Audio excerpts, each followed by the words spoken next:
Rainbird's 3500 series rotary sprinkler features rain curtain technology, designed to protect and beautify your lawn by applying an evenly distributed coating of water.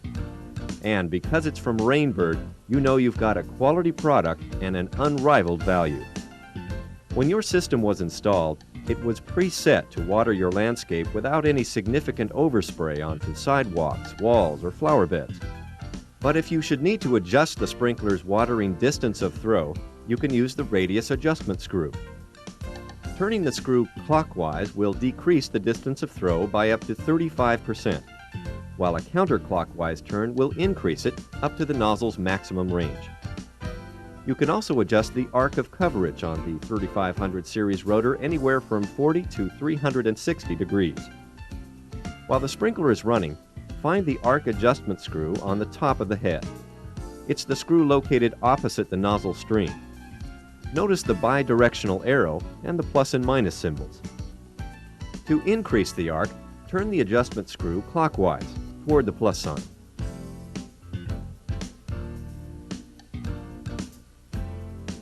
To decrease the arc, turn the adjustment screw counterclockwise toward the minus sign. The 3500 series rotor is built to provide years of trouble-free operation, and it's very easy to maintain. But over time, it's not uncommon for the filter in a rotor to collect debris. Sometimes this will lead to clogging. If this happens to one of your 3500 series rotors, you may want to clean it yourself. All you'll need is a regular flat blade screwdriver. First, determine the rotor's arc setting and position. You'll be partially disassembling the rotor to clean the filter, so it's important to reset the rotor afterward. With the water turned off, start by rotating the top of the sprinkler counterclockwise until you feel resistance, then clockwise, and then counterclockwise again until you feel resistance. Note the position of the arrow on top of the rotor. Mark the direction of the arrow with a pen or coin. Later, this will help you put the rotor back in its original position.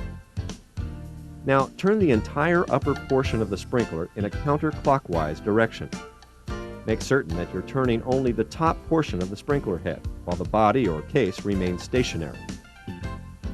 Now remove the internal components and turn the unit base up to locate the filter screen. Place the end of a screwdriver in the hole on the side of the filter. Then lay the screwdriver across the base and pry the filter out. You clean the filter by rinsing it in clear water. Then reinstall the filter screen, making sure it snaps all the way into place. Now line up the arrow on the top of the sprinkler head with the position of your temporary marker, and reinsert the internal assembly back into the case. Finally, turn the top of the sprinkler back and forth until you feel resistance to check that the arc setting is correct. Another less frequent area where debris can clog up a rotor is at the nozzle.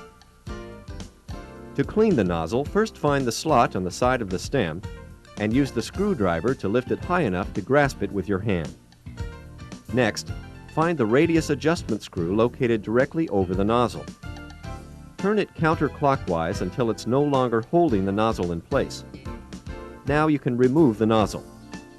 Insert the screwdriver into the slot just below it and carefully pry it out. Clean the nozzle by rinsing it in clear water, and make sure the throat of the sprinkler is also free of any debris.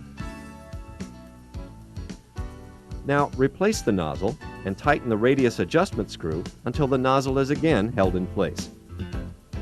The 3500 series rotor.